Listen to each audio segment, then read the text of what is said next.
আমরা এখন যাচ্ছি কল্যাণীর দিকে। তো ঈশ্বরগুপ্ত সেতু জাস্ট ক্রস করব।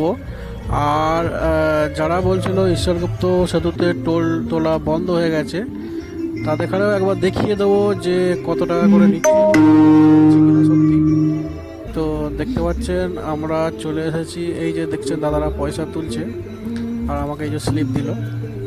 তো কোনো মতেই সেটা বন্ধ হয়নি, এখনো পর্যন্ত চলছে যথারীতি। তবুও আমরা যেহেতু এয়ারপোর্ট যাচ্ছিলাম, তাই এই রাস্তাটা দিয়ে যাচ্ছিলাম। এবং যেহেতু সেতুটা খুব সুন্দর লাগছে, একটা মানে অনবদ্য একটা আর কি সৌন্দর্য ফুটে উঠেছে, দেখতে পাচ্ছেন।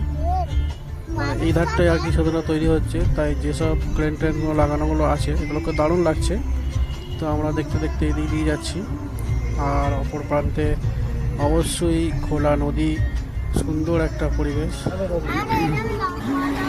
দেখাবো কেমন লাগছে নদীটা, মানে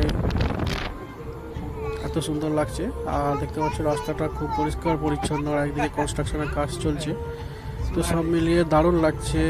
আর এটা যেহেতু কল্যাণীর হাইওয়েতে গিয়ে ওঠে, সুতরাং এই যে পুরো রাস্তাটা এয়ারপোর্ট পর্যন্ত একটা মনোরম, একটা সুন্দর পরিষ্কার রাস্তা। আমরা এখন চলেছি প্রায় সকাল বাজছে আমাদের এখন 7টা, সাড়ে 7টা বাজে। আর এই সকালবেলার যে আকাশ, পরিষ্কার একটা আকাশ এবং সুন্দর পরিবেশটা দারুণ লাগছে। দেখতে পাচ্ছ সূর্যটা জাস্ট উপরের দিকে যাচ্ছে, খুব সুন্দর একটা পরিবেশ। তো আপনাদের